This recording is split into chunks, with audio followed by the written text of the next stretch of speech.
All right. Thank you so much, everyone, for joining us here on another edition of Extreme Health Radio. Another episode, I should say, of Extreme. I say edition a lot. You do. I need to say episode. I don't know. They know what you mean. Are they different or no? I don't know. Well, we'll ask Daniel Vitalis about it. I'll look it up. It works. It works. We're currently broadcasting worldwide from Southern California, and it's a beautiful day here once again. My name is Justin, and my co-host is Kate. Hello, everybody. She's also my wife, Kate. That works out nice. That works out. She lives here. It's always a good thing.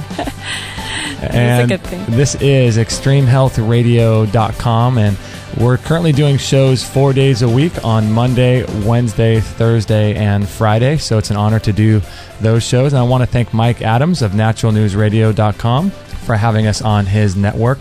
It's an honor to be on there. And if you'd like to follow us on Facebook, we have a growing community on there, which is exciting, and it grows every day. And we post a few times a day. You can check it out at extremehealthradio.com/Facebook. And you can just go ahead and click the like button on there, and you'll be off and running.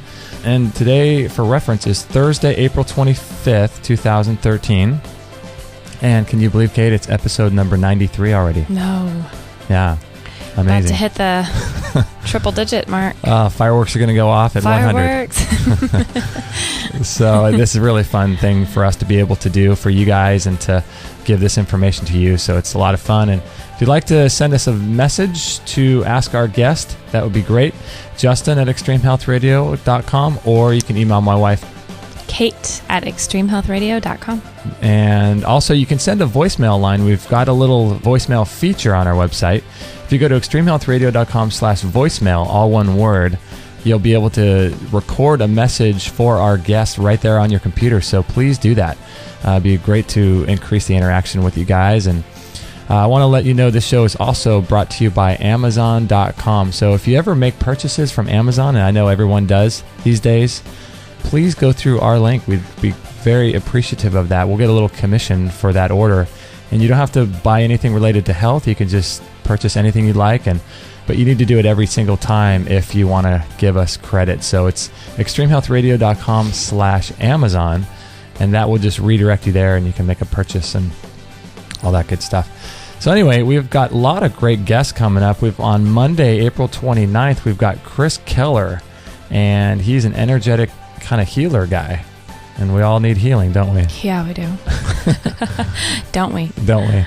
And so I'm looking forward to that one. That should be a good show. And then on Thursday, May 2nd, we've got Dr. Stephen Hines from HopeWellnessCenter.com. And he's doing some unique work down in San Angelo, Texas with Lyme disease and all kinds of autoimmune diseases and things. So that should be a good show. He's a real cutting-edge guy. And then we've got Billy Best. Have you heard of him, Kate? I have not. I originally heard him interviewed on Natural News by Mike Adams. And he's a really interesting guy.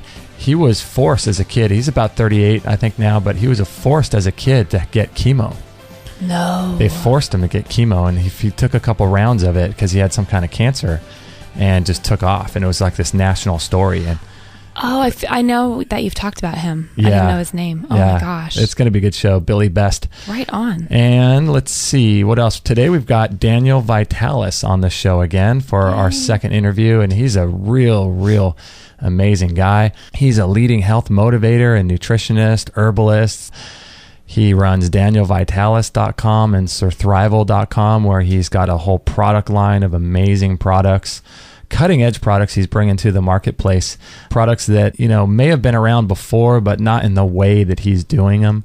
And he teaches people all around the world. And last time we talked to him, he was in the desert getting the sun on, I think during the winter months. And so this time he's back in Maine. And so thanks a lot, Daniel, for joining the show today. Appreciate it. Yeah, I'm really happy to be here with you guys. Thank you. Excellent. So things are going good in Maine. You've been back for a little while? Yeah, I've learned over the years that it makes a lot of sense if you're going to live in a place. I heard you guys at the beginning of the show. Here in Southern California, it's another beautiful day, and I'm going, yep, every day there. I know, every time.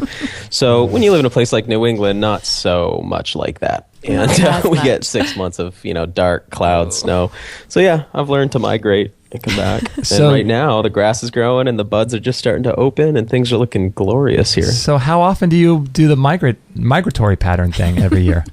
I'm learning to leave earlier and come back later every time. So this year, I left about January 1st and I got back April 1st. Oh, wow. So I think next year I might push it to April 15. There you go. A little early still. Well, that's really cool. And you can take care of all your business and run everything there and do your teachings and stuff. Yeah, such a fantastic opportunity we have right now where we can run these businesses from sort of, I'm sure you guys are similar, you can, if you have internet connection, you can probably run your thing from anywhere. And so I know that I can. And so, yeah, it allows me the ability to kind of go from place to place, which is nice. And when you go there, you go to Arizona, right? I really love Arizona. Wow. Yeah, I've got a real connection to that place, that landscape. And I've been going to Sedona the last couple of years, which is a nice, just a gorgeous, it's all sculpted, red sandstone rocks and incredibly soothing place in a really healthy community of people there. Almost to the point of being a little too flaky to handle. But I always joke that I prefer to hang out with healthy, flaky people than incredibly grounded, angry people. So for that reason, Sedona is just wonderful. That is awesome. That's great. That's great. So, wow. So now you're back in Maine and ready to do your thing. And that's really great. Yeah, just getting ready now for, a season of foraging and gardening and, hiking and exploring. Wow. So when you're over in Arizona, were you able to do any foraging for food out there? Or at that time of the year, it's winter there as well. So there's not a whole lot happening. I mean, there's little bits here and there, but I think really, if I was there now through the growing season, now their stuff's just starting to kick off. And, the big thing out in Arizona that I would love to do at some point and haven't really got to do before is the saguaro cactus fruit harvest, which happens in the early summer there. And that's the kind of thing where you're getting up at, 4 a.m. to go out because the heat of the day is so extreme that you have to start knocking these fruits off the cactus before the sun comes up. Gather as many of you can before the sun gets too hot and lay them out to dry. And it's really, truly an exquisite food, but I haven't got to be out there for that harvest yet. So it's something I'm looking forward to in the future. Wow. And you can eat that kind of food and you just kind it's one of the most divine fruits. One of the things people don't realize is that the fruits that they've grown up on are all domesticated produce.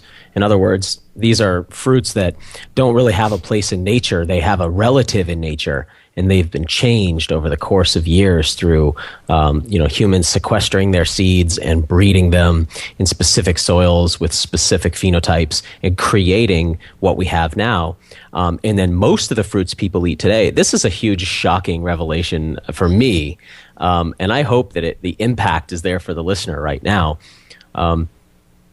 The impact's there when we talk about animals. People think it's really weird, the idea that they remember that sheep they were cloning, Dolly? Yeah, I can't forget that. Nobody really wants to eat cloned sheep. But I don't think people realize that every, red delicious apple, every yellow delicious apple, every Cortland apple, every Macintosh apple, every Fuji apple, those are all clones. There's only genetically one apple. When you go to the store, you're getting, when you buy a variety of apple, they're all the same. They're all clones. And most of the fruits, it's the same with the bananas, right? You open the banana up, you don't find seeds in there. Right. Why? Well, that's a hybrid and it's a clone. So most of the fruits people have been eating, I mean, really, think about this for a minute. Most people have only eaten a couple of different fruits in their life at the genetic level, literally. Every apple they eat's the same apple, cloned again and again and again and again and again. Right. So what's the difference when you go out and harvest a saguaro fruit off a cactus? Every plant that you harvest it from, you're getting different genetic information. Does that matter? Well, turns out it does. And turns out that as we move past our old school paradigm of sugars, fats, proteins, minerals, and vitamins, we're moving into a new arena we call nutrigenomics, and it's the study of the impact of foods on our genetics. Wow. That our genome actually responds, our epigenome responds to the foods we eat, particularly to the RNA that's in plants. So there's a difference between eating the same cloned genome over and over again and eating a variety of wild plants like our ancestors did. And I think it's a huge part of what we're going to talk about today, which is how do we shift our diet so that we can sort of come out of this species-wide weakness that we've developed? Because just like our purebred dogs get weaker and weaker each generation, right? They develop diseases that are degenerative that comes from them interbreeding over and over and over and over again, and getting further away from their wild counterpart. Well, it's the same with us. And so we're at this point now where human beings are suffering from degenerative diseases on a massive scale, right? This isn't a small thing. This is on a massive scale. The cardiovascular system comes apart. We call that heart disease or heart attack, cardiovascular disease. The ability to process carbohydrate comes apart. We call that diabetes. The skeleton starts to come unglued. We call that arthritic conditions. The immune system comes unglued, right? We call it autoimmunity. I mean, there's all these ways that the human body is literally falling apart. And that didn't exist in our ancestors. It has to do with the domestication process in people. A huge part of it is the foods we're eating. Another big part of it is the lifestyle we've been leading. The path back to health is so shockingly obvious and simple, but it's so radical that it's like the people who are studying this aren't able to figure it out. It's bizarre. It's like it's the elephant in the room. Nobody can figure out. And here it is, plain and simple. I'm going to lay it out plain and simple. Every step we take as a species away from what was natural for our species leads to more disease. Yeah. End of story. That's it. It's that simple. And we would get this with another species.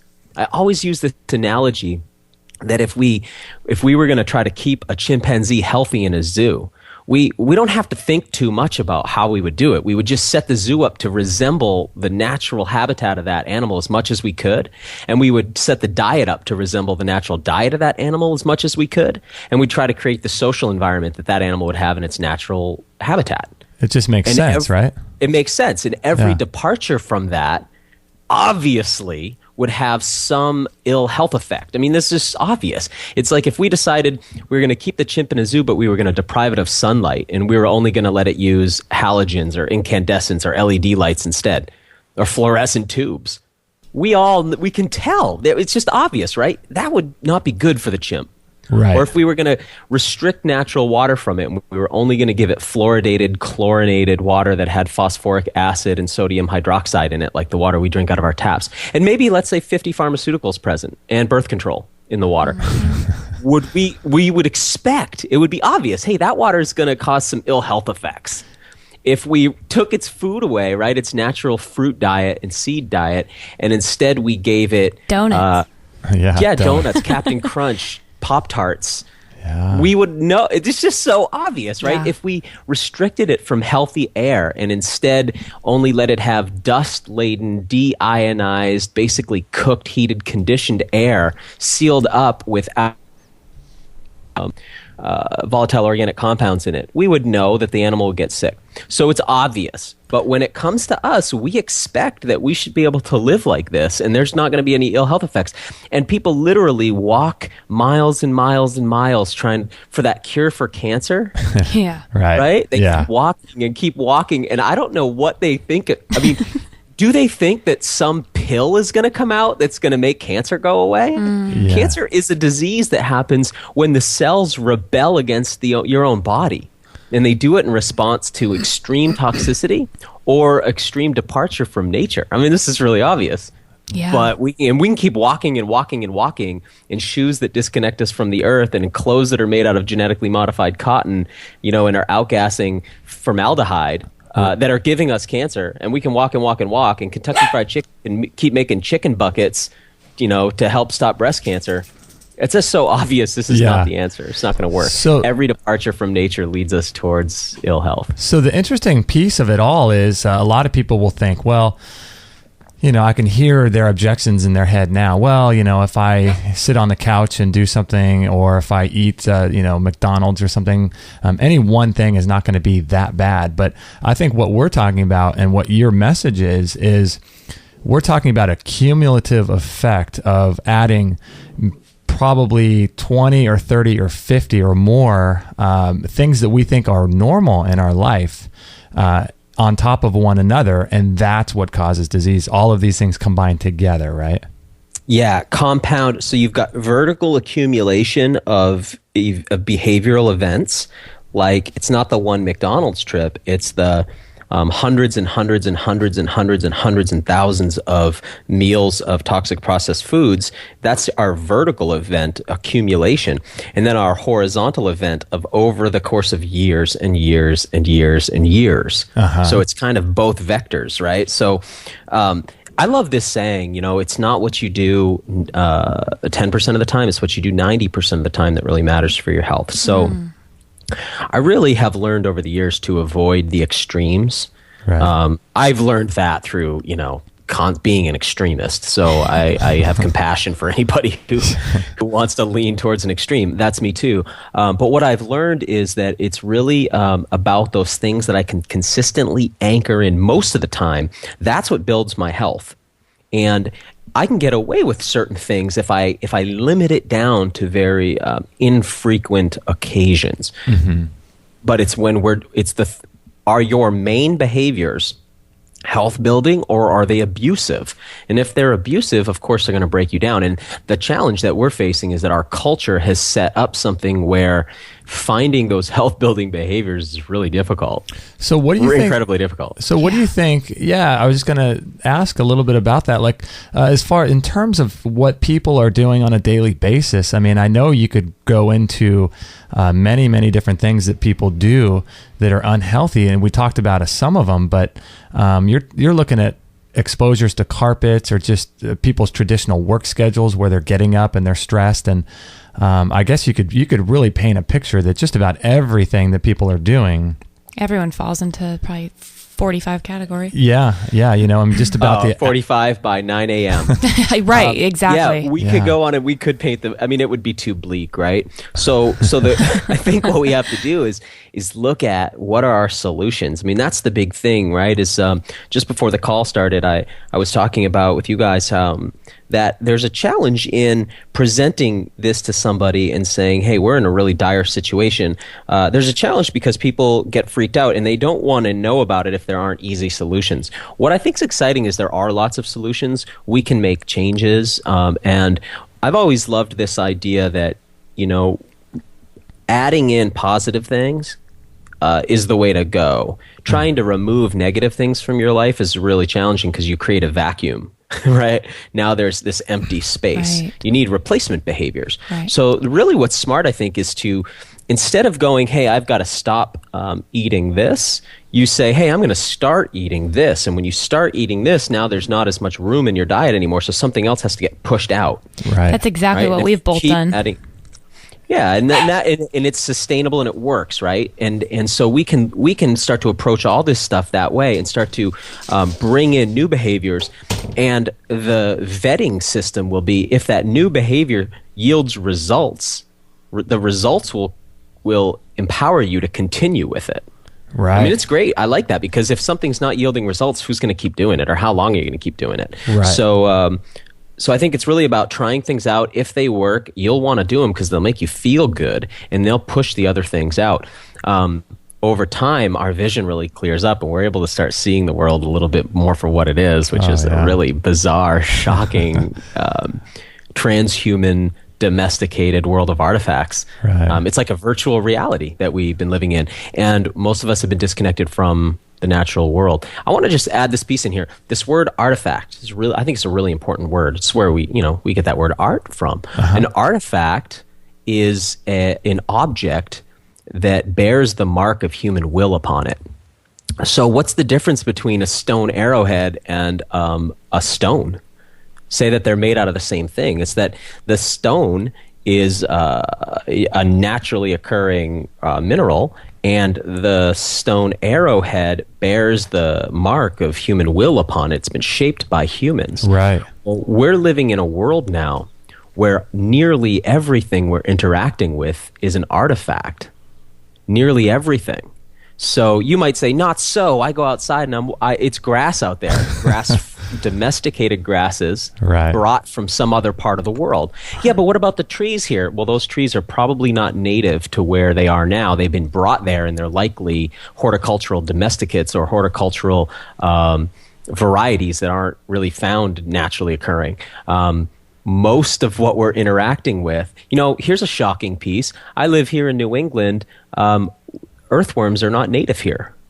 Really? Everybody here thinks that the earthworms are really good for the soil. It turns out the earthworms are advancing north and consuming the duff layer and destroying the forests up into Canada because they're not from here. There were no earthworms in most of North America prior to the colonists coming here. They were brought here. So even these simple things that we think of as being really normal and natural represent changes made by people who've gone crazy. So we live in a world of artifacts. So it can be challenging to talk to people about nature because we don't see much of it anymore. Wow. Yeah, no, I hear you. Just about everything, like you said, we're being exposed to is really just an artifact. It's fake. It's something that was brought here. And we got to take a short break, Daniel. We're having a good time with Daniel Vitalis from danielvitalis.com and surthrival.com. And if you're interested in some cutting edge products, as you can probably tell, Daniel Vitalis is a unique individual and is bringing some products to the market in a very unique way. Check out surthrival.com. And if you want to go through our link, you can go to extremehealthradio.com/surthrival. And check out his products there, but really, really unique stuff. And we're going to take a short break and run this ad. We'll be right back after this break. If you're like me, chances are you've tried lots of different whey protein powders and different protein powders on the market. The two I like are Sun Warrior Protein and One World Whey. One is vegan and one is not, but One World Whey, I love it. It's 100% raw and grass-fed, coming from Amish farmers with healthy cows. It's an incredible product. It's got about 25 grams of protein with each scoop, which is really, really high. It increases the glutathione levels in your body. It helps to eliminate heavy metals and toxins out of your body, as well as radioactive fallout from chemtrails. And it helps to decrease inflammation in the intestines, which helps with having healthy bowel movements. It builds lean muscle, and it's great for your skin and anti-aging. It increases your energy levels. It's really, really a great product, and it's not just for building muscle. It has so many benefits, and you can learn more about all the benefits of this incredible product at extremehealthradio.com/whey, WHEY, and it's put together by Synergistic Nutrition, and One World Whey is the product name. I highly recommend checking it out. If you are interested in buying it, please consider doing it through us. We'll get a little commission, and you will see what I'm talking about. You're going to be hooked and addicted to this stuff. So consider this product as part of your daily protocol. Maybe put it in your smoothies, and just, it's really, really a great product. So thanks for listening, and let's get back to this interview.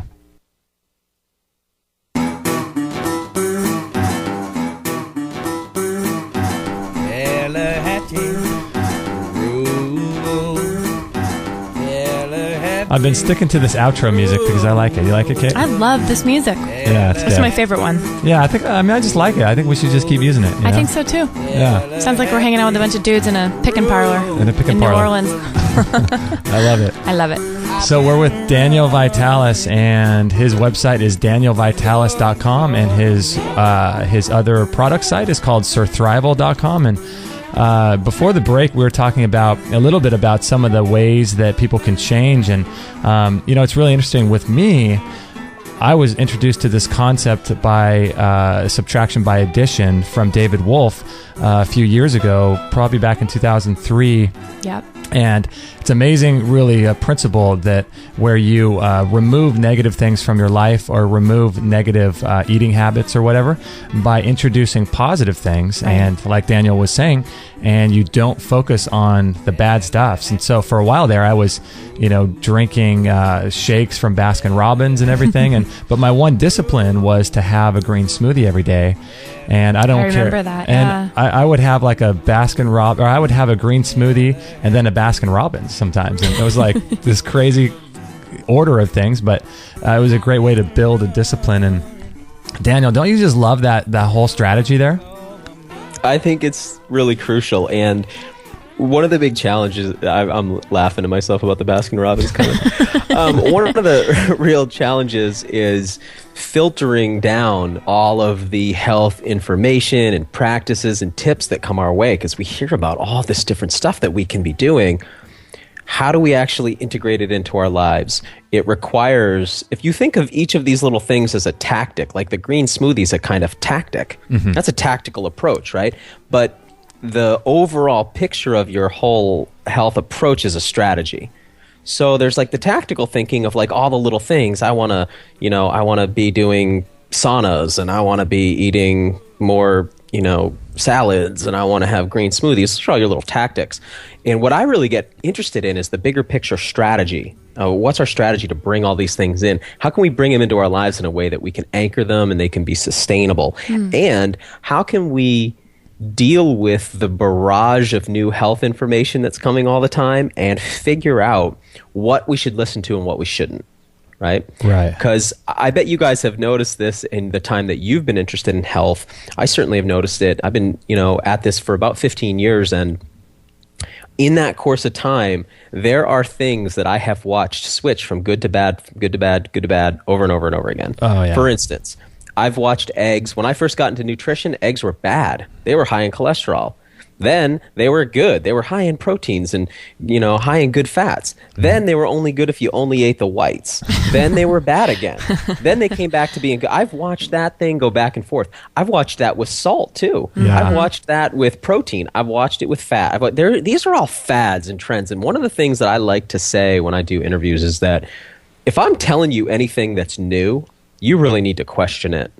Hopefully, everything I tell you is old. Why? Because biology is old, and biology's already figured all this stuff out a long time ago. So there shouldn't be new nutrition information, if that makes sense.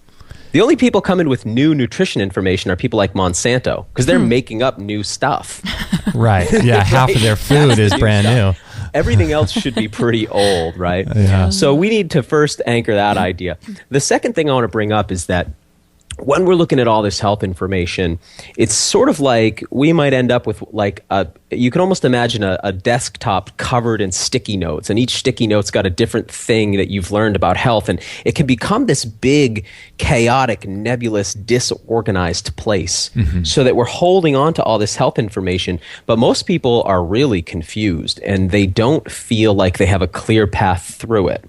So what I want to do today is share my personal strategy that's helped me to really make sense of some of this stuff and help me to feel really grounded and sane and calm about health, because I was pretty frantic about it for a while. I'd be hearing all this different stuff. It all felt like it was conflicting. I'd hear all these different experts. Nothing really made sense to me, and I was running all around, trying to figure it out. So the first key piece that I think is important to anchor in, and then I'm going to give you a filing folder system so you can organize all your little Post-it notes of health tactics. Nice. Okay. But the first piece is this.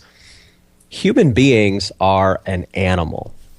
We are no doubt a really unique animal. I mean, one of the unique things about us is that we harnessed fire really early on. A second unique thing is that we learned how to make tools. I mean, we're truly unique. The big obvious unique thing is about us is that we have this ability to process, communicate, and share emotional and spiritual things with each other, that we don't see that taking place in the same way amongst other species. So we're like the angel ape. Right? To quote Terence McKenna, he says we're part angel, part ape. We're really a special, unique animal. But on the biological level, let's face it, we're not that much different than any other mammal. We work just like, and we can try to hide it, and some of the real animal parts of ourselves we shut away in sterile rooms, like the fact that babies come out of vaginas. Right. And that's pretty shocking, and most of us don't really get to see it ever, right? Right. That we hide it because it's so animal. The fact that our babies feed from milk from the mammaries of just like all the other mammals, and that's what the word mammal means, right? The mammary gland.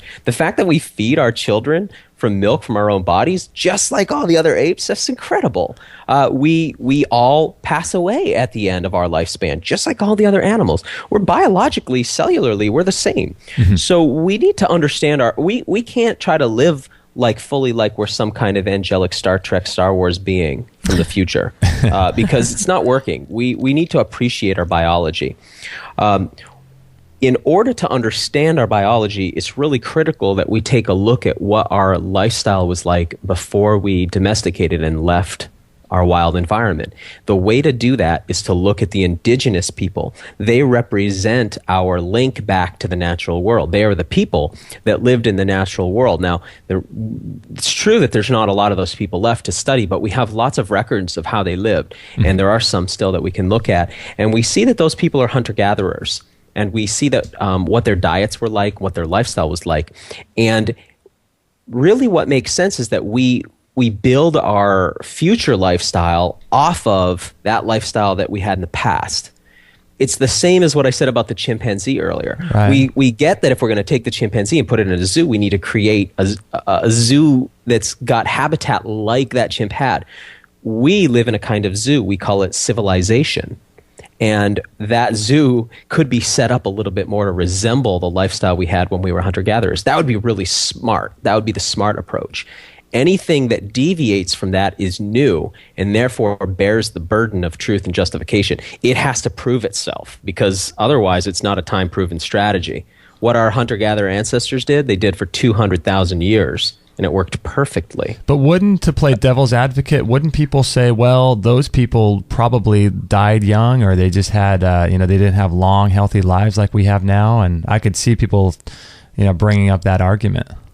Yeah, so this is a really important piece of it because here's the news. Here, it's not news, it's old. I don't know what you call old news. It's old news.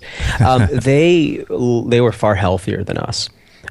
What's really interesting is that farming for humans, and farming is it's a more complex issue than it might sound like up front. But when I say farming, I mean the domestication of plants and animals and the movement from the change from a life of gathering and hunting to a sedentary life of living in villages and cities. We made that change in Mesopotamia about 10,000 years ago. Uh-huh. When we did that, we see immediately in the fossil record, cavities begin to form in the teeth, bones begin to bear the scars of arthritis, the skeleton shrinks dramatically, and the brain gets smaller. So first thing that you need to understand is that there are skeletal deformities and smaller brains in modern people than those people who were hunter-gatherers in the past. Wow. So that's an important piece to anchor in. We are not supposed to have crooked teeth or teeth with holes in them. That's not natural to us. So those are diseases caused by this lifestyle that we're living. The second piece is they don't have chronic degenerative diseases. So they did not have heart attacks, cancer, diabetes, obesity, the kind of mental illness we're seeing. None of this stuff existed in statistically significant numbers then.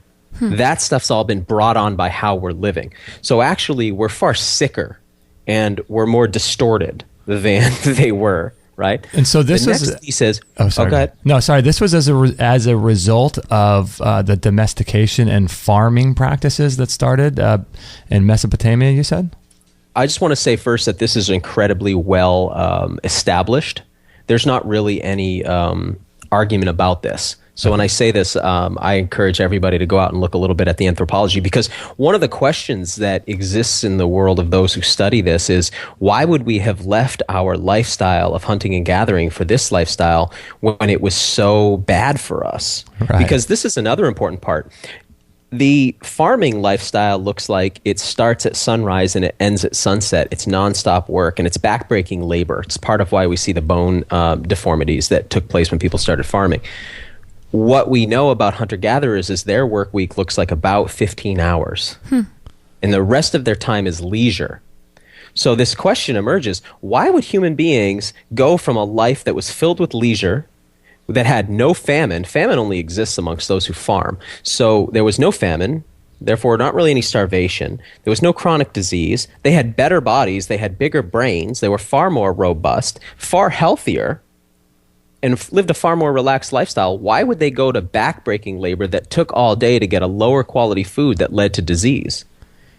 There's a lot of questions about that. One of the questions, one of the potential answers is that really we see in the Fertile Crescent, the first things that they were growing were barley and wheat. And it would take you if you were working with barley and wheat, it would probably take you less than a month to figure out how to make beer. Yeah. And one thought is that it was actually the ability to create consistent alcohol that may be what caused people to actually take on that lifestyle. But that remains unclear. Right. But the point I want to bring out is this. Prior to our modern medical system, it was very difficult to keep every baby alive. Babies would die in the delivery process or very early in their childhood. That was much more common. And in fact, I think that's part of nature's way of making sure that we stay genetically very strong. Our modern system keeps far more babies alive. What that does is it gives us a higher average age. Okay. So it appears that the lifespan is longer, right? Because if we have 3 people living to 75 and 1 who dies at 0, that brings the average way down, doesn't it? Right. And so it could appear like our ancestors didn't live as long, but this is a sort of a statistical thing. It's not reality. So no, the human lifespan is not any longer than it's ever been, and the quality of life is lower than it's ever been. Especially when people are spending the last 20 years of their life or trying to pay all their money to regain their health, and they're really living the last 20 years of their life sick and diseased. Dying. Yeah. Yeah, absolutely. So, yeah, I mean, they're not the quality of life, and then there's quantity of life. So my point is, it appears that for the hunter-gatherer people, they had a higher standard of living in almost every regard. And certainly there were challenges. I don't mean to paint some kind of Candyland utopia, but I think it's important that we understand that this isn't a superior life way that we have right now. And in fact, it's clearly not sustainable, right? And that's what we see. It's an infinite growth kind of paradigm because agriculture basically consumes everything around it until it deforests and destroys everything. And that's why, interestingly, Mesopotamia, if we think about Babylon, for instance, which was one of the first civilizations, Babylon was the Fertile Crescent. What is it today? It's modern-day Iraq. Hardly a fertile place now. What about the next civilization? After them comes who? The Egyptians. Well, that was a very fertile place, the Nile. Now, what is it? It's dune desert. What turned these 2 fertile areas into desertified landscapes?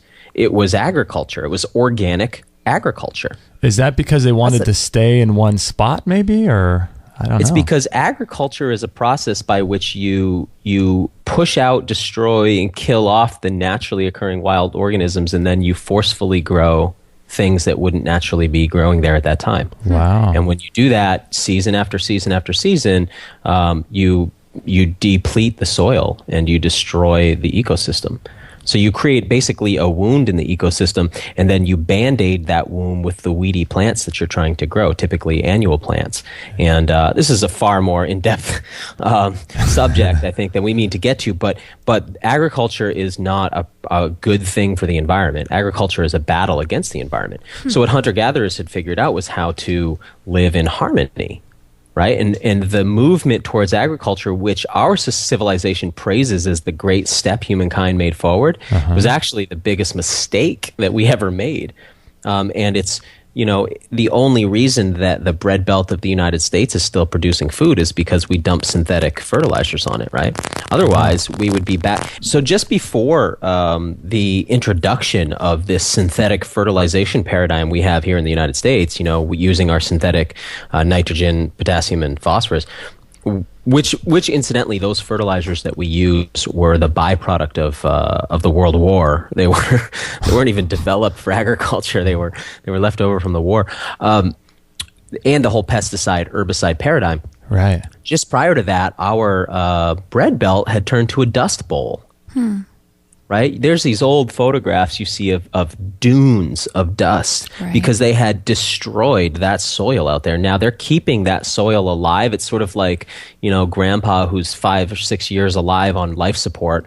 We've kept the bread bowl of the United States on life support using synthetic fertilizers. But essentially, the kind of farming that we did destroyed that soil by the 1930s. So it's interesting to note that it's not just the modern day monocropped synthetic fertilizer paradigm that destroys soil. Even the Egyptian paradigm of producing food destroyed the soil. Even the Babylonian one before that. So were they eating wheat back then? They were growing wheat. Now, see, it's interesting to note human domestication seems to crop up in 3 places pretty simultaneously. So it happens in South America and Peru, it happens in China, and it happens in Mesopotamia. Now, typically, we hear the story of Mesopotamia. I think that's just how we've, culturally been biased. Yeah. But it looks like it happened in 3 places. And all of those places, see, the word civilization refers to people who live in cities. You know, if we were to imagine the Native American people, say, on this continent, if you're ever interested in hearing what California was like when the settlers first arrived and what they arrived to, there's an amazing book called Tending the Wild, which describes the almost utopian state of California that had been created by the way the native peoples tended to the wild like it was a kind of garden. Wow. And they had created almost surpluses of foods that are difficult to imagine. And they did it by the way that they harvested the plants and animals, encouraging them to produce more. The Native American people here, though, they wouldn't have stayed in one village all year. They would move around they'd have a summer camp and a winter camp. So they had different foraging and hunting grounds, and they were constantly on that move, on that sort of migration pattern, whereas people who start farming become what we call sedentary. So a lot of times people hear the word sedentary and they think of, it means like, oh, I just sit on the couch all day and watch TV. Sedentary actually refers to people who become stationary rather than continue on their normal healthy, Homo sapien migration pattern. Right. So once we did that, and at the point of, I guess, why we started on this whole topic is to say that from that moment on, that was the first domino that fell, right? The first plantation of wheat was the first domino. And everything we've done since then has been one more chip away at our health, because it's been one more step away from the natural rhythm for us. And we've probably taken 30 to 100 different steps, I think, away from our health. There's been a lot of steps. And where has it led us to? It's led us to, and it's very interesting right now, what we're seeing is that we've actually bred, it starts with wheat, right? And we've gotten to a place now where most of the population is actually allergic to the wheat that we grow. Yeah. It's fascinating, right? That gluten intolerance is it's an interesting twist in the whole story. Right. But it's led us to this place now where we're actually moving to the next stage where we take multiple organisms and we splice their DNA together, create completely untested foods, and then consume them without labeling them. I mean, that's where this is headed. That's the outgrowth of what started 10,000 years ago. We are the sickest we've ever been. Our life quality is the lowest it's ever been, and we need a strategy to move forward. Now, if you're listening to this and you're wondering, I'm not suggesting that we're going to go back to being hunter-gatherers. I think that's a really cool idea, but it's not a plausible idea. Mm-hmm. And actually, the planet's so dramatically different now, based on the changes we've made, that's not really an option.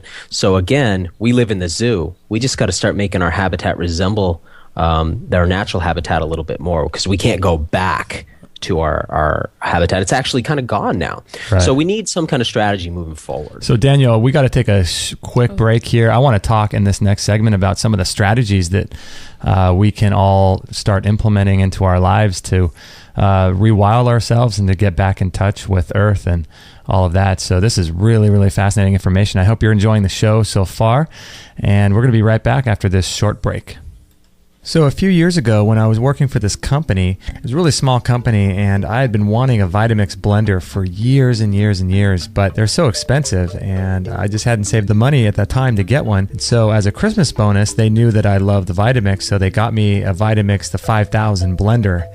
And that thing is so incredible. It was right at the beginning of my raw food journey, and I was using it about 3 times a day, really. Today, I still use it about twice a day to make blended smoothies and things like that. But the Vitamix blender is really, really great. And if you go to extremehealthradio.com/Vitamix, that will redirect you over to there, and then you'll be able to purchase that, and we'll get a commission for your order. And you'll also get free shipping too, so that'll be great for you if you're interested in saving about $25 on the shipping. And with the Vitamix, you can make sauces and dips and bread. You could make ice cream with it. I've done a lot of ice cream. You can just make the most incredible things. And it's my favorite because it's got a tamper on it.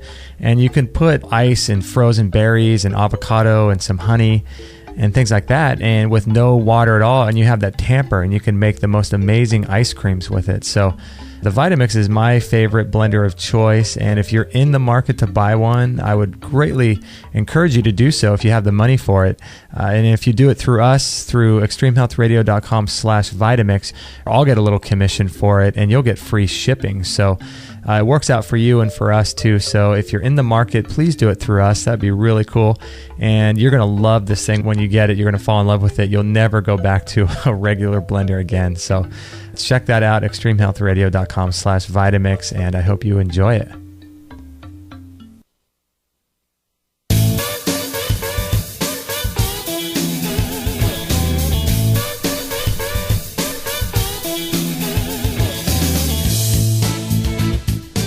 All right, we're having a good time here with Daniel Vitalis from danielvitalis.com, and it's always an honor to speak with him, and he has such a unique take on everything. It's a lot of fun, isn't it? It's fascinating. It's so good. So good. Hopefully you're enjoying the interview.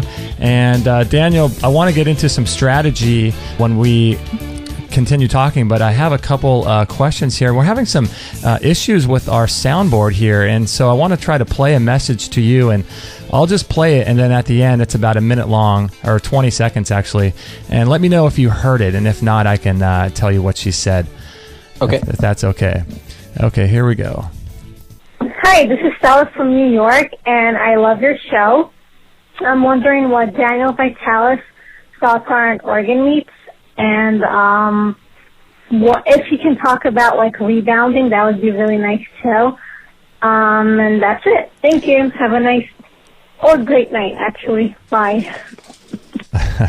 So, Daniel, were you able to catch any of that? Somebody from New York. That's all I got out of that. Okay, yeah, we were doing some testing last night, and we're having some soundboard issues. Basically, as one of our fans on Facebook, and she wanted to know what your thoughts were on organ meats as well as rebounding, I believe. Oh, great. Okay. Well, on organ meats, it's really interesting. They are a very important part of our diet historically. I want people to know who are listening, because there's a tremendous movement now towards, well, actually, there's two divergent movements in the nutrition world. One is towards vegetarianism, and one is towards a kind of paleo idea. Right. Both have merits. Both have, I think, some errors in their thinking. And but the paleo people understand that human beings have been eating animals for a long time. Turns out we've been eating animals a lot longer than we realize. We keep, new information keeps coming to the surface. What we see is that it actually goes back far longer than human beings in our modern form. That's really interesting. So not only do human beings always for 200,000 years consume animals, but actually our predecessor and their predecessor and their predecessor and their predecessor back at least 3.6 million years to Australopithecines, where we find stone tools that they used to break open bones and eat bone marrow. So we know they were eating animals even back then. And all along, the prized parts of animals were their organs, particularly their livers. Particularly their livers. The liver is the place in your body. I mean, it's where you live. It's your liver. It's the it's like the place where you store all your vital fat soluble nutrients. And so a lot of people think, well, isn't the liver a filter? Well, it's actually not. It's a really sophisticated organ of detoxification, amongst other things. It's more of a repackaging center, and it's where you store really crucial stuff like your vitamin A and your vitamin D and your vitamin E and your glycogen. So that's always been considered the prime thing, but there's a lot of organs which are really helpful to people. And interestingly, often when a person has an issue with one of their body organs, the organ that they have an issue with, if consumed, can help them. So, for instance, people who have diminished thyroid hormone production benefit from eating thyroid. Right. It's really interesting in that way. Foods like heart are really good for our heart because of the CoQ10 that they contain. So lots of really interesting stuff here, but grandma knew it, right? The organ meats were what was good for you, and the muscle meat was the packing material. There was lots of that. That's the bonus stuff, but really you're after the organs. And often through history, we see amongst hunter-gatherers that things like liver are considered the hunter's portion because he did the work, he gets that part. So yeah, the organs are really important. I think what's really valuable for people who eat animals is to buy one animal and buy the whole animal. If you're going to go out and purchase an animal from, say, somebody who grass feeds their animals, you buy the whole animal and you go through that process. It might take you a year of eating the whole thing. And that's going to mean that you get the organs in addition to the meat, in addition to the fats and all of that. And so you can get the brain and everything like that too. Exactly. And you can figure out how to work with all that stuff. And that way you have a much more balanced approach. It's not balanced for people to eat just the muscles, but that's typically what people are doing. And so it creates imbalances in us. Okay. As far as rebounding, I think it's brilliant. I just set up. I don't personally feel that there's something magical about those little rebounders, except that they're very well made. I have a large trampoline in my backyard. Nice. And I think that's all fantastic. I have an interesting story. You know, they always say that it clears out your lymphatic system. Right. The first time I got on one of those big trampolines, I was about 15 years old, and I got on one for 3 hours with somebody. And I was incredibly sick for 3 days after that. And couldn't get out of bed sick, really sick. And looking back, I understand what had happened was I was, living a standard American lifestyle. I shook my lymph for 3 hours, and I cleared a lot of stuff. And so ever since then, I've really respected the power of rebounding. I think it's a wonderful form of exercise for people, and it's great for people to do stuff that's low impact. So I think it's wonderful. Excellent, Awesome. excellent. Yeah, so now some of these strategies that people now have gone through this show, and they're thinking, all right, well, we're living in a toxic world. It's very plastic. It's very modernized, and it's not very healthy at all. So now they're thinking, all right, what can I do? What are some of the things that I can do to make my life a little bit more healthy in terms of my overall strategies and living conditions and things like that? All right, well, I'm going to share something really simple that can make people just a little more healthy, a lot more healthy, and a lot more easily than they realize.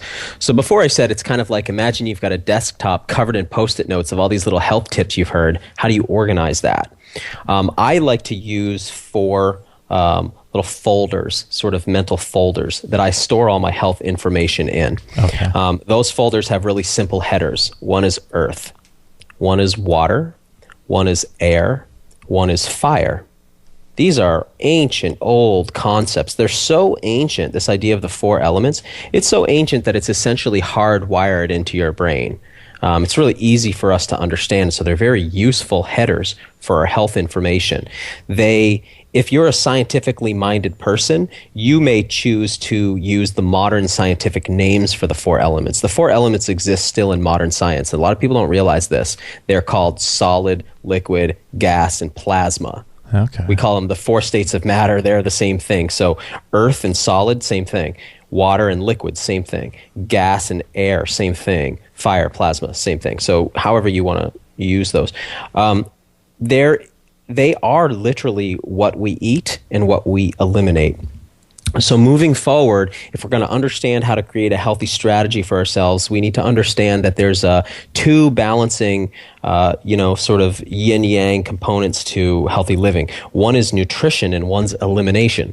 Okay. So nutrition on its own is just the stuff that goes in, but then the stuff's got to come back out too, right? So we need to keep both of those systems working really well.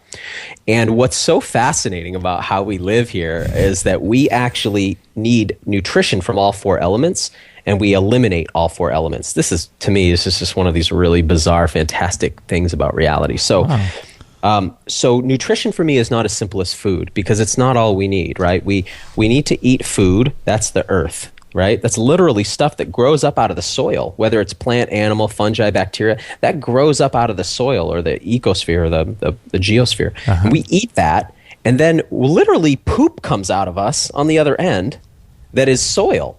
Right? So something from the soil goes in the mouth, and something like soil comes back out the other end. It's a really interesting system, right? Yeah. So we have nutrition of earth and we have elimination of earth. Similarly, we put water in and water comes back out, right? So it goes in as water or other liquids, and it comes out as urine.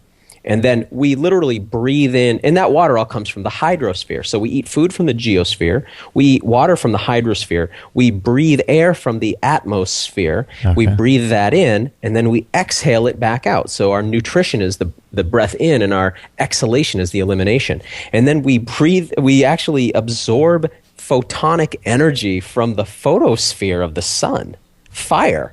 From the sun. We actually absorb that. We use that energy to produce hormones, and then we eliminate that via our sweat. as we radiate that energy back out. I mean, this is Wow. fantastic news. I was wondering literally, how we're going to be eliminating the fire. I was wondering where you're going to go with that.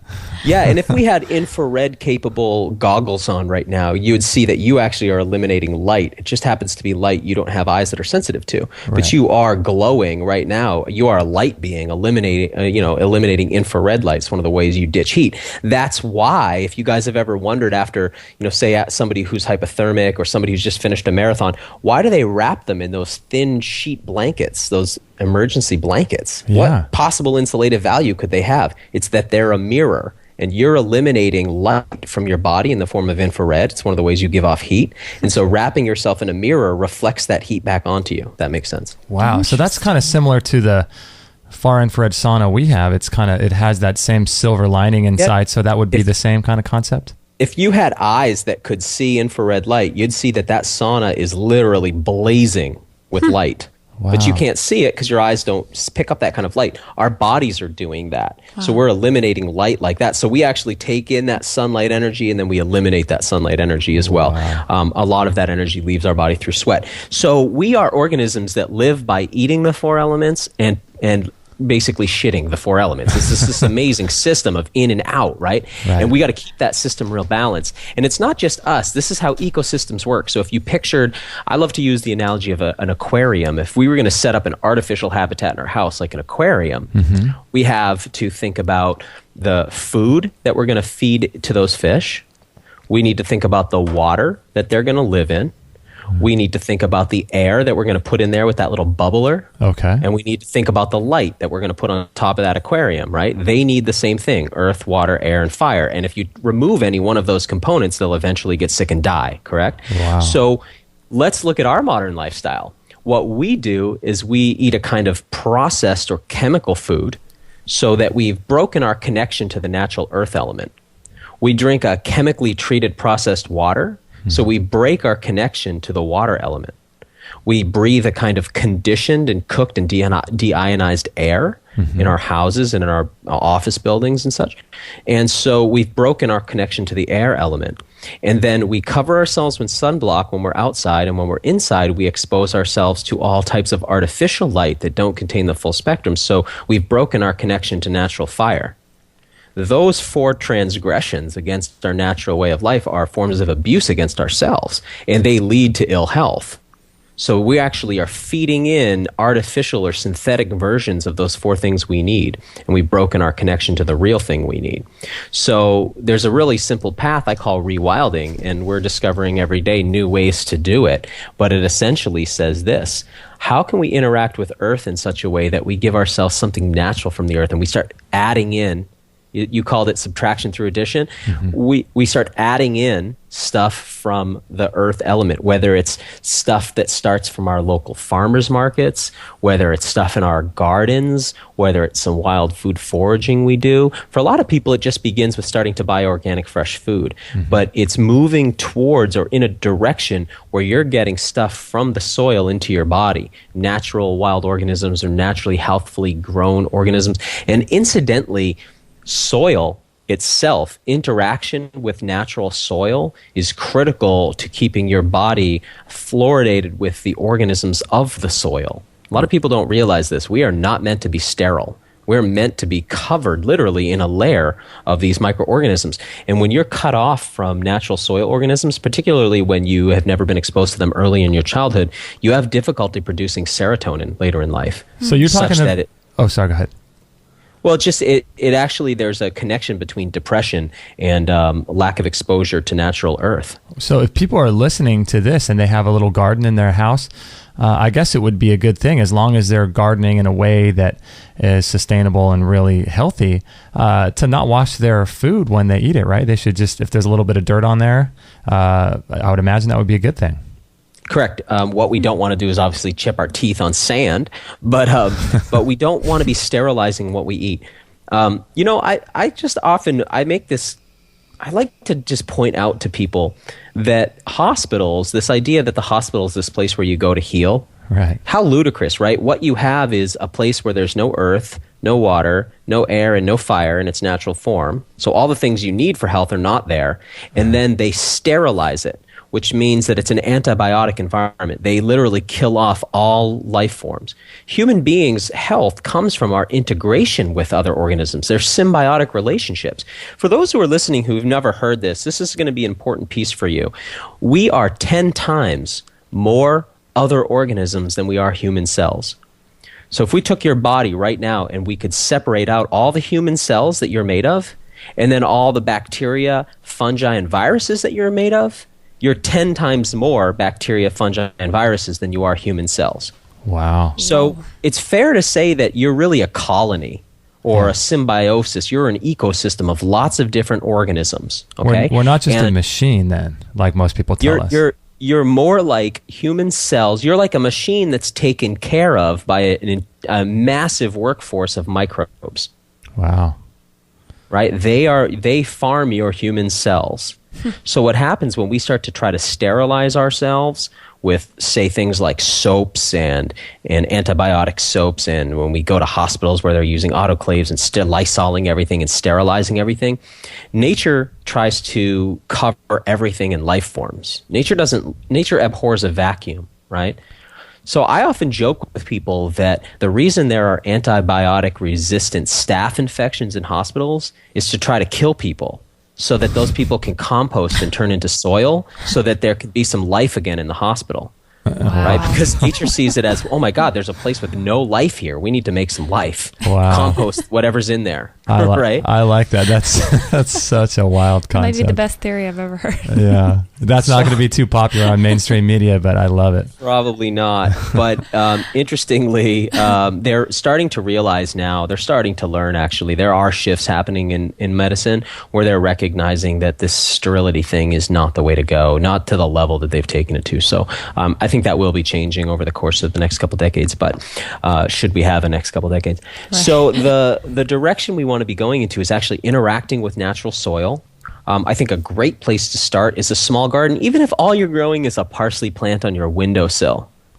Right? Most houses lack soil in any form. So bringing soil into your house is really important. And whether it's in the form of houseplants or whether you're growing a little something, and then having soil that you have access to. I'm particularly a big fan of people getting out and barefoot onto soil, getting barefoot into their gardens, going out foraging in that way. So that's one direction. Okay. Again, if you were somehow ended up on this interview, listening to this interview, and you're just pulling out of McDonald's right now, and you're going like, where do I start on any of this? I'm foraging. What are you talking about? Right. Where you start is you pull into the next health food store you see and you buy some fresh organic produce. That's where you start, right? Mm-hmm. All this other stuff is more advanced. You start there, and then you start buying organic foods, and you start eating whole foods, and then you start moving towards connecting with local food production, and then you start moving towards some food sovereignty where you produce food yourself. But so that's a progression. But I would like to say this about food. I think this is something people don't realize about how their body actually works. Do we have time? We have time we have as much time as you would like to give. Fantastic. So I like this saying, you are a tube. Mm-hmm. And I sometimes will say, you tube to people. You're a tube. And what I mean is you are literally a tube that starts at your lips and goes all the way down to your anus. Uh-huh. That tube, your gut tract, none of that tube is inside your body. That tube is actually the outside of your body. This is going to sound really weird, so give me a moment to explain. If I was to take one of those big tire intertubes, you picture what I'm talking about? Like comes out of a tractor tire, like people would float around in the water in? Mm-hmm. Right. If we were to take one of those big tubes and we laid it on the ground and we stepped into the hole in the middle of it, would we be inside the tube? Or would we still be outside the tube? We'd be outside. Outside the tube, right? Yep. To get into the tube, we'd actually have to puncture the tube, correct? And then we would be inside where all the air is, correct? Right. That's the inside of the tube. If I'm holding a donut and I put my finger through the center of that donut, I'm not inside the donut. I'd have to break the donut skin to get inside the donut, right? If I took a bunch of donuts and I stacked them up so I've created a cylinder, and I put my finger down in that cylinder, I'm still outside the donuts. You're a big tube. You're kind of like a stack of those donuts. The tube runs from your lips all the way down your esophagus, into your stomach, through your small intestine, your large intestine, and out your anus. And all of that is a tube that's technically still outside your body. So when you eat something, it doesn't go in your body. It's outside your body. It's inside the hole in the tube. Wow. The only way it can get in your body is to be broken down small enough to be absorbed through the walls of it, and or there's a break in there, like what we call leaking gut syndrome, that can allow something in. But otherwise, does that make sense? All that's the outside of your body. That thing is filled with microorganisms. Remember I said you're 10 times more microorganisms than cells. Those microorganisms don't live in your body, or you'd have an infection. If microorganisms get inside your body, you get an infection. So they actually live on your skin, and that skin is contiguous around the outside of your body and around through the gut tract, which is actually still technically outside your body. Does that make sense? Right. Okay. So that's a really interesting way to look at it. So you don't actually put food in your body. You put food basically against the skin that's in the tube inside of your torso. Wow. Now down in there, what happens is you break that food up through the chewing process, through the digestive chemical process, and you break it down into a kind of soup, and it mixes with all those microbes that live inside that tube. And what you do is you create a kind of soil. And then the fingers of your intestine, the microvilli of your intestine, they're all these little protrusions. They're like roots. The roots of your intestine reach into that soil that's made of all the food and microorganisms inside there. And like a plant, you have these roots that suck up that soil into itself. A plant has to stay put because its roots are down in the soil. You get to carry the soil around in a little pocket inside your belly. So you get to be this like walking plant. Wow, so you're so you get to go ahead. You're like an infolded garden then. Correct. And you get to choose the kind of soil that you feed on because you make it with the food you eat. Wow. And when you live in really sterile environments, and when all the produce you've eaten has been sterilized, when everything we've eaten has been totally cooked down or canned up, or where we're not eating naturally fresh foods and we're not interacting with soil, the diversity of the microbes in our bodies or on our bodies starts to diminish. And what we're seeing now is that that's actually more crucial to your health than a lot of the things we used to think. That having diversity of organisms, literally good quality earth, literally. Wow. And that's what soil is. One handful of soil, one small handful of soil, this is a cool fact. If you were to scoop up a little handful of healthy soil, there are more organisms in that soil in your hand than all the human beings who are alive now added to all the human beings who've ever lived in the history of Earth. Whoa. Wow. Soil. Serious? What is soil? Soil is essentially, here's what soil is. Soil is living microbes and the bodies of dead microbes mixed with rotten food that was cells. That's essentially what soil is. Soil is a living thing. Wow. Soil is not dirt. Soil is not sand. Soil is a layer of living, decomposing, and living organisms, all symbiotically working together. Nature is a massive synergy of organisms, and we're meant to be part of that. Our biggest error is thinking human beings are somehow separate from ecosystems. We're somehow separate from nature. There's nature, and then there's us, and they're different. We have this idea of got to get back to nature, like we're not part of it. So we actually think we're going to live in a sterile bubble. And we actually try to sterilize everything around us, and that's a huge mistake. And like I said, more and more research is coming to the forefront showing us that the challenges with that, and one of them is that if you're not exposed to a diversity of soil microbes as a child, you have difficulty producing enough serotonin later in life. Means you'll be a more depressed person, a less happy person. That's just one statistic. And interestingly, how do we get exposed to all these microbes? Because we walk around on all fours and we put our hand in our mouth, and so we end up ingesting a lot of soil. My godson comes over to my house, he digs up my houseplants and eats the soil. Watch him do it. It's so fascinating. I would expect nothing less. Watching his instinctive drive to get soil into his body. So we are meant to have a rich diversity of organisms living on us and in us. We're meant to interact with soil, and we're meant to eat fresh, wholesome things that grow up from that soil while those things are fresh in our environment. right? We're not meant to be eating food that's grown in California and shipped all the way to Norway. We're not meant to be living in New England eating apples from Peru. And this is a weird way to live because things are not fresh. They're bringing organisms that are not native to our environment. They are degrading in their nutritional value on their trip. And by the time they arrive to us, they have a very diminished vitality. This is not the way. The way that makes sense is that we are a symbiosis of the organisms in our environment, and we're meant to eat from those. So now when someone eats and they swallow some bites of food and there are these organisms in their body, I've heard recently that we're down to about 300 out of 1,000 different organisms that we're supposed to have. We only have about 300 from the last, latest research I've looked at. And so we're down 70% of the organisms that are inside our body. And this is most likely, what do you think, is causing diseases and causing the inability for us to be able to digest our food through the villi and all of that kind of stuff, right? So okay. Now, one thing I want to point out: this is one of those. There's that shocking thing. Like we're getting ready to send probes over to to Titan to look for water, and we haven't even explored our own ocean yet. It's one of those weird things about our civilization.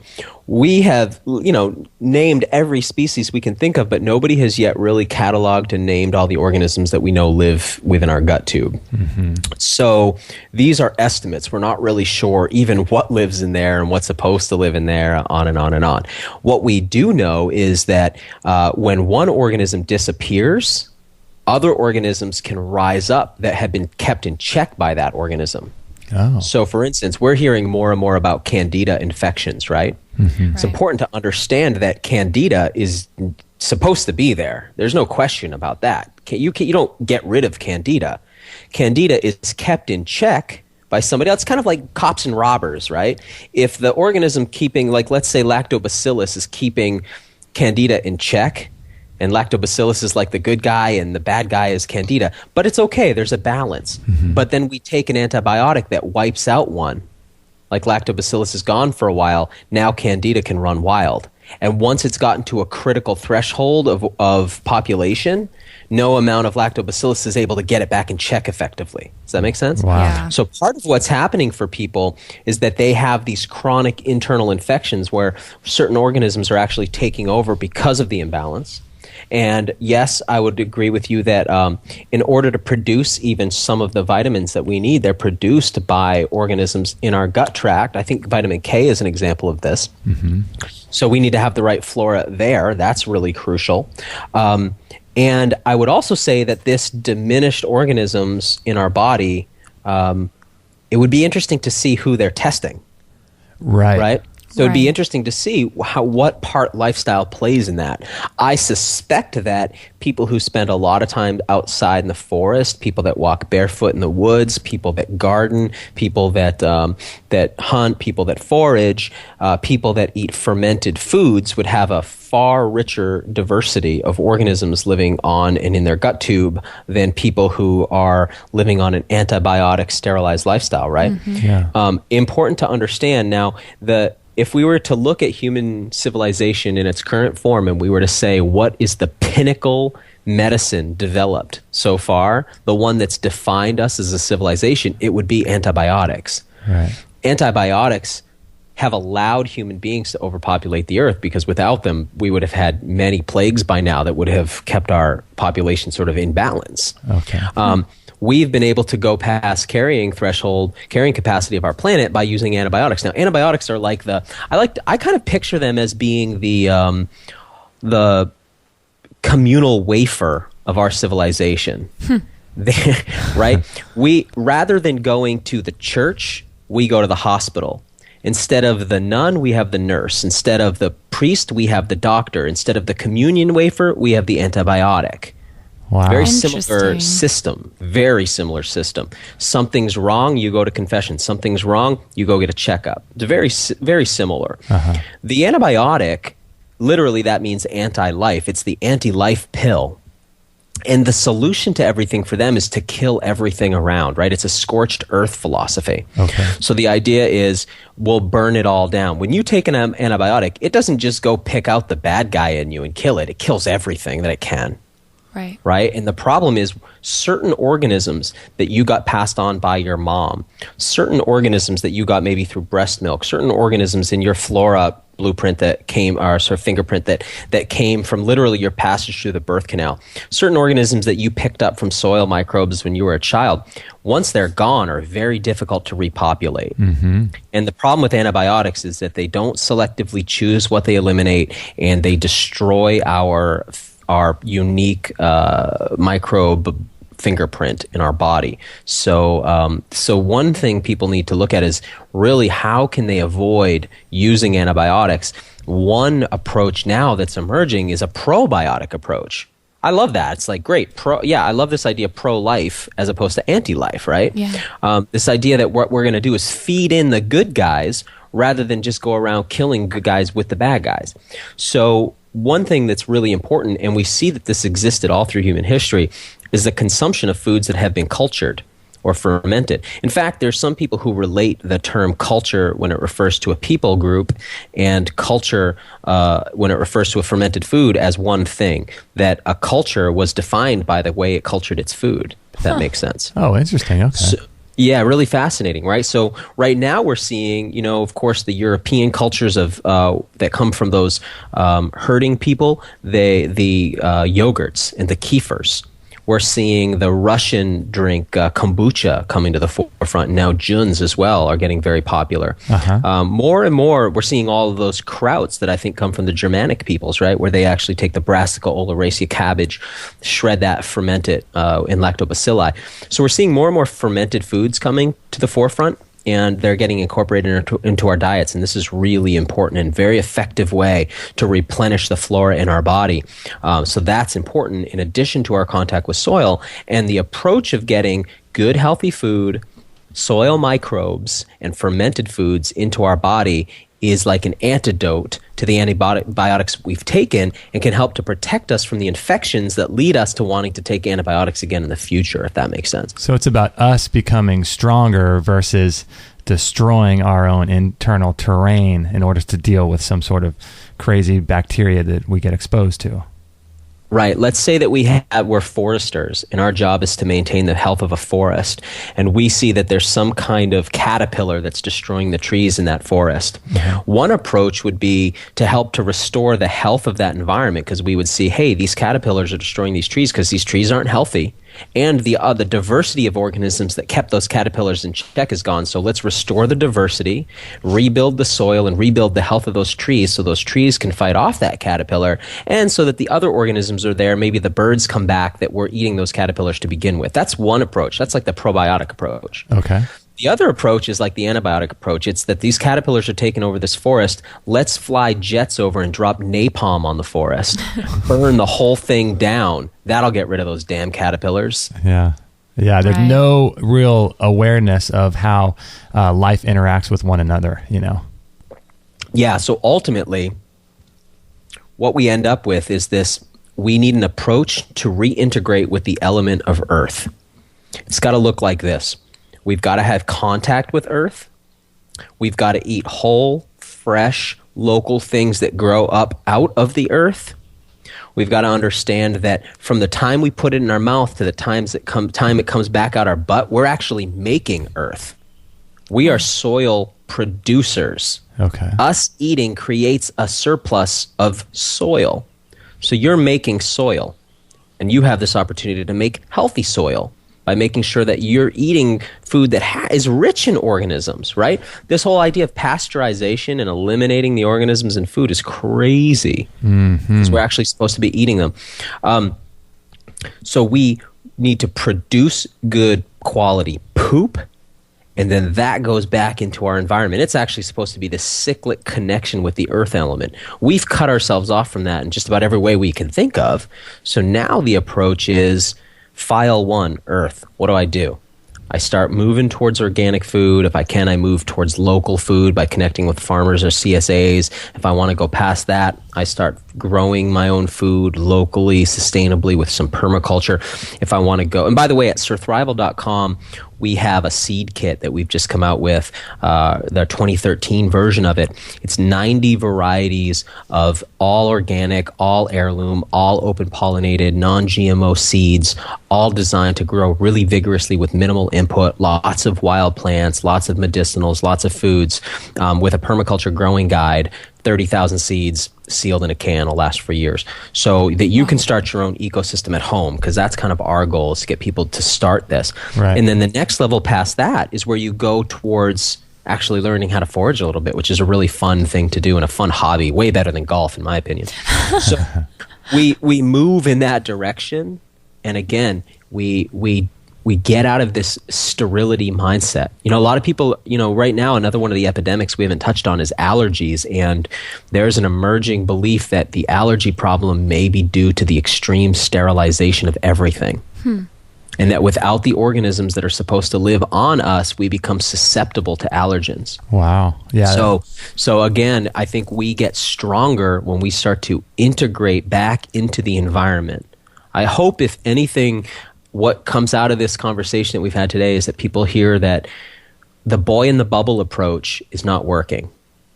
Cutting ourselves off and trying to live in an isolated, sterile bubble is not working. It works on science fiction movies and television shows. It looks like super cool, like it works. Makes for but good when stories. we look out here, it makes for good TV. Look around, though, and it actually makes people sick.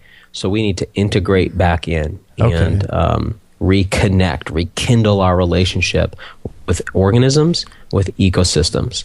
So that's one movement. And hopefully I can come back and talk about some, how we can work with water, how we can work with air, and how we can work with fire. But for now, we understand that what we literally put soil in and soil comes back out. And if we interfere with that system, we interfere with our health. I like it. I love it. So now let's give the listeners something like a little assignment. So like when we take our little dog Maggie, a little 10-pound dachshund, domesticated dachshund, for a walk, we walk down by the beach, and for as much as I can during that walk, I walk barefoot, whether it's on grass or down by the sand on the beach. And so let's challenge people to start walking a little bit barefoot as much as they can, and maybe growing some food. And like you said, I like the idea of bringing the actual soil into their house. I like that. Yeah, I would give a couple challenges. So one is to get out there barefoot. If that's 2 seconds, awesome. That's a start. If that's 2 hours, even better. But get out there and walk somewhere barefoot. I could do a whole show on that. There's so much to say, but ultimately, there is actually a form of nutrition when you're barefoot or bare skin of any part of your body touches the ground. There's electronic nutrition that takes place. We actually pull electrons out of the ground. So this is really important. I'd also encourage people, if they want to really move forward with this, we're doing a challenge at Surthrival right now. You see this on our social networks.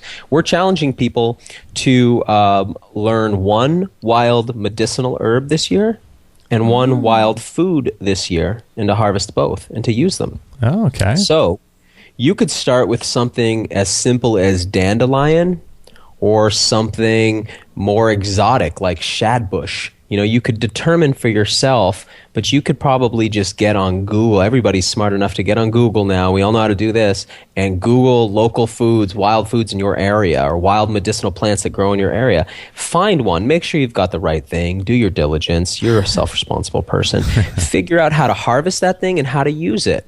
That would really say, if you did one medicinal and one edible per season, once a year, before you know it, you're going to have a nice repertoire of wild foods that you know how to work with. And that's going to lead you towards greater health, and it's going to lead you towards greater health sovereignty. What do you think about people doing that in the cities or in suburbia, where guys are walking around, spraying stuff, or there's car exhaust fumes blowing on, like maybe the dandelion that's growing out of the sidewalk?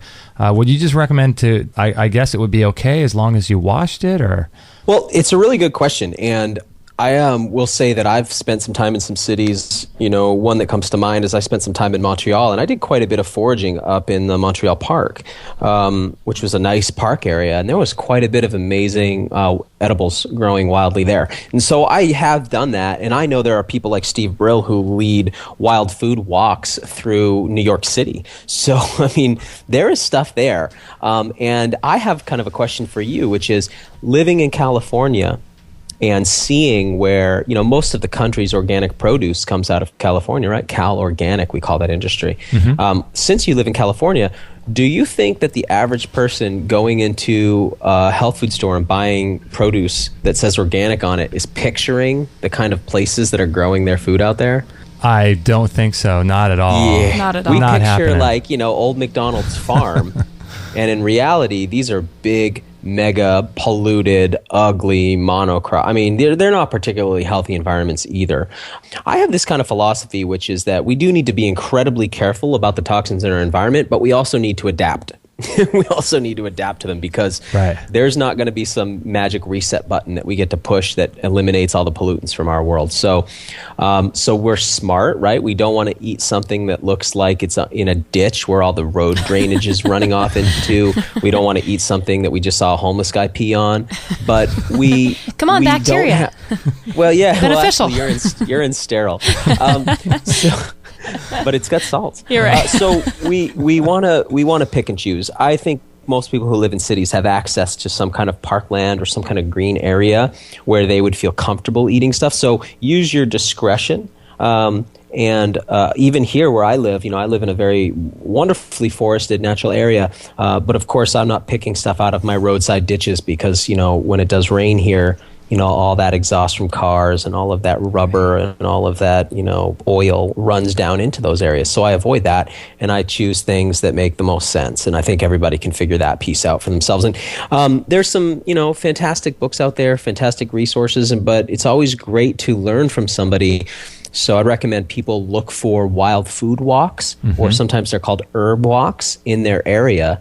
So again, wherever you live, you can kind of Google around and find people who are teaching and leading so that you can get out with somebody and learn these plants in the field. That's incredibly helpful.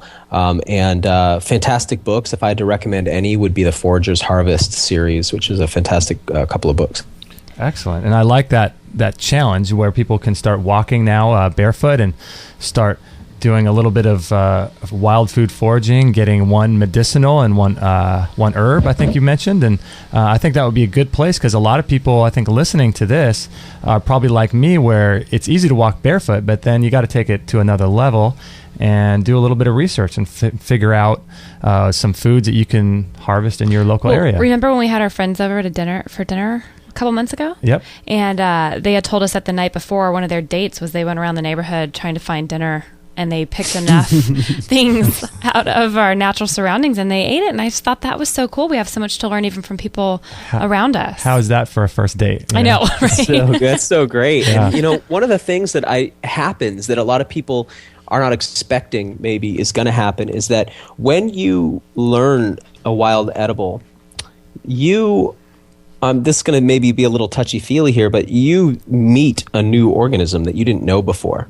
So for most people, nature's like a wall of green. They're not really able to differentiate the different parts, right? And all of a sudden, when you know a plant, you start to see that plant in all its different locations. You start to notice that plant. And when you eat that plant, it's like you know this organism now. So if we're talking about wild lettuce, for instance, and you get into the habit of eating wild lettuce, you start to notice wild lettuce everywhere. And it's like you're seeing this friend of yours. You're out walking with somebody else and you're talking, and out of the corner of your eye, it's like, oh, there's my buddy over there, wild lettuce. It's like we call it a plant ally. It's more than just a resource. It's a living thing. It's an organism. It's a species. And now there's a symbiotic relationship between your species because you love and know that organism and eat it for food. You'll always want to protect it. Right. And it knows you. And so there's a connection that's formed. And over time, as you develop more and more connections to these living things in your environment, you start to become friends and allies with your ecosystem. And this changes the way you see the world in a way that's so profound that it can't really be described, through an interview. Right. I like that It's an idea. experiential knowledge that kind of just happens as a result of everything that you're talking about, Yeah, and you go from feeling I think a lot of us feel like we're aliens on this planet. It's kind of like it's that disconnection thing. It's like we're not from here or something. Everything else is from here. We just showed up on this planet and we're bad for the earth. And you go from that mindset to starting to feel integrated. You know all these organisms and you're part of it with them as opposed to the observer from outside. That's a beautiful thing. Daniel, I know that this is a little bit off topic. Do you have time for one quick question? Of course. As we wrap up? Okay, cool. Okay, let me get to it. This was a email. It says, "Hey there, guys. I'm a fan of your show. Thank you for all you're doing. Keep up the good work. I have a question for Daniel Vitalis when you have him on the show again. I have heard that there is a less or non-toxic way to get a tattoo. She's wondering about the inks and dyes used. Obviously, you have tattoos. She had tattoos done in the previous years and now is aware of some possible health ramifications. Can you shed some light on the issue and possibly direct her on how to find a place in her area where she can get a safer tattoo done?" Annabelle from Georgia. Hey, Annabelle. Well, let me dispel some mythology here. Cool. I don't typically talk much about my tattoos in my interviews, and so they've created there's this lore going. I've heard that my tattoos are made out of spirulina, or that I get tattoos with chlorella. Oh man! So the thing about tattoos, I've chosen the path of being a tattooed person, and I definitely haven't chosen that as a health strategy. It's something on a different level for me. Mm-hmm. So I definitely don't go around recommending people get tattoos for their health. Do I think there's health ramifications? It kind of depends. I've chosen to primarily be tattooed with black pigments, and part of that is that we can look back through time and see that black pigment tattoos go back really far in human history. We have this amazing example of the ice mummy that was excavated in the Alps in I think the late 80s, and he had 65 black tattoos, and so we know it goes really far back. Wow. And we know that there are cultures like the Maori who get these nearly full-bodied black tattoos, and they don't seem to be suffering health ramifications. So we know that that's at least been kind of borne out and proven out. I think the thing for people to be conscientious of is that a lot of the really bright, especially fluorescent type pigments that are available now are not really tested. It's difficult to find out what they are. The tattoo world is not like the nutrition world in that there's not a lot of regulation on what the ingredient mix is. Keep in mind that tattoos are not ink, they are pigments, and that those pigments become embedded in collagen in your skin, and that they stay there, and that's what makes the tattoo stay there. There are certain colors that are likely contaminated with metals or even made out of metals. So red is a great example of something that, at least in the past, has been made with cinnabar and contain mercury. So need to be conscientious about this stuff. Blacks tend to be iron and carbon based, so they're a lot safer. Yet there's not really awesome alternatives right now where there's like some kind of organic tattoo pigment that's really been borne out and tested yet. So Annabelle, sorry I don't have a great answer for you. People always say that I do. I don't know. I get asked this a lot. And you should just lie. Chlorella. People just make stuff up like that I got tattooed with chlorella. So, cool. So there's not a great example. But what I will say that's been really important for me is that tattooing is a procedure where it's like I personally see it like a ceremony. So I get tattooed by somebody who also sees it like that. She approaches tattooing as a spiritual practice, not one of those kind of like biker bar places on the side of the road. So I think it's really important that you choose to work with somebody. So you're doing a bloodletting ceremony. Essentially, you want to be working with somebody who's aligned with your values and in a place that feels good to you. Gotcha. Excellent. Well, thanks for answering that. Well, thank you, Daniel, for being on and spending, an hour and a half with us. We really appreciate that. It's amazing. Yeah, thanks for letting me have an opportunity to share a big picture. I really appreciate it, and hope to be back on soon. Yeah, no problem. Real quick, as we're closing up, is there any new projects you're working on? I know you got the Find a Spring thing that you're upgrading. Or is there anything else that you're kind of up to? Well, that's actually a pretty big deal for us because the new Find a Spring website is light years ahead of what we had in place before. So people can expect a really functional, upgraded site. It's going to really help people access good, clean water in a new way. So that's really exciting. And I'm going to be launching some new products this season. And I'll just give a little hint right now. People can expect an incredible freeze-dried medicinal berry powder to be coming out from Survival really soon, which I'm incredibly excited about. Wow. So we know we're going to be continuing to launch new products as well. And like I mentioned, our 2013 Surthrival seed can is going to be available by the end of the week. So that's also something that's coming up. Wow, that's amazing. Yeah, you have some really kind of cutting edge products, and they're kind of really unique. And you don't have hundreds of them. You only have a small handful of products. And that's one of the things that I like is that you really pour your heart and soul into the products that you do, and you're doing things in Myron glass and organic grape alcohol and these tinctures, an amazing process that you put into all of your products. I just think it's really, really cool, and I think we need more of you in the world doing products like this, just taking it to a whole new level to kind of make it more normal so that it's not really seen as that abnormal what you're doing, People would be shocked if they saw how most of the supplements out there are made. I mean, it's pretty scary. So yeah, we do it right, or we do it the best we know how, and we really try to pass all that on to the people who support us. And I got to say, I mean, all the success we've had at Surthrival is due to the amazing client base we have, people who support us and use the products. So, thanks to everybody who's been buying from us and keeping us going, and we'll continue to launch out stuff that really can add value to your life. Amazing. Awesome. Well, thank you so much, Daniel, for spending some time again with us, man. And we really, really appreciate that. Yeah, thank you guys. Great to be on. Okay. Daniel. Have a good day, Daniel. Oh, man, that was a cool interview, wasn't it? Gosh darn it, I like that guy. He's so cool. He's so cool. Yeah, I just feel like, you get such a unique perspective on everything when you talk to him. Right. And I love his real kind of folder mentality, or his folder idea where, earth, air, fire, and water, and you can just kind of categorize all of health. I was wondering when he was talking, how is he going to be talking about, how do we eliminate fire? I don't get that. Yeah. I was wondering how. But it makes sense with the infrared way, Right. and the sweat, Yeah. Again, I was wondering that too, and I thought, of course, he's going to come up with something that I've never thought of. And the minute he said it, I'm like, that makes so much sense. Yeah, he's a talented speaker, and My gosh. he's really eloquent and amazing. He has an extraordinary way of just turning the average, both thought and way that we do life, into something that makes sense in an extraordinary way. It's such a unique perspective, but yet so simple, Yeah. Yeah. He's amazing. So I'm going to do that. I already do as much barefoot walking as I can, and it would have been really nice to get into that. Perhaps we can do that on another show with him, where we can talk about the benefits of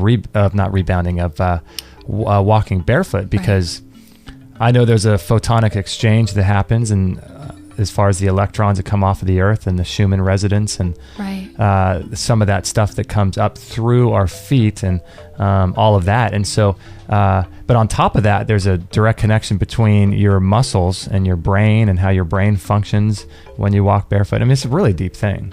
I would love to touch more on that, because that's something that you and I have added into our daily life now. And Yeah. yeah. We're going to be There's a lot more walking around barefoot everywhere. Be those walking around barefoot earthy people, eating clay for breakfast. Eating clay for breakfast, clay and enzymes.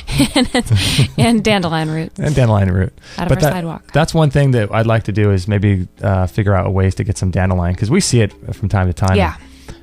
It's definitely around town. So we're going to take up that challenge. Hopefully you are too. And so I hope you enjoyed this show. And if you can, we were really excited about how it came out. It was really good. We're going to edit some of the things out of there, some of the poor quality sound, and we apologize for that.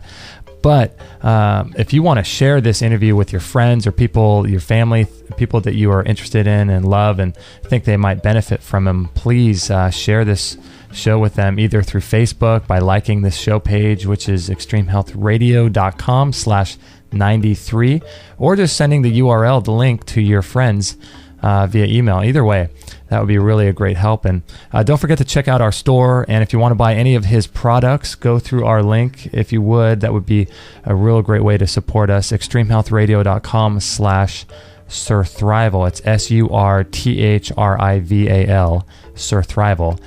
And that will just redirect you to their site. And anytime you make a purchase, we'll get a little commission too. Yes. And what else? Lots of stuff on our site. But anyway, this interview has gone long and don't want to keep you forever. So I think that's it, right? I think so. Is that all the business we have to take care of? Yeah, now we got to take Maggie out to take care of her business. Take care of Maggie's business. That's what dogs do. It's actually really sunny out there right now. I think The sun came out. The birds are chirping.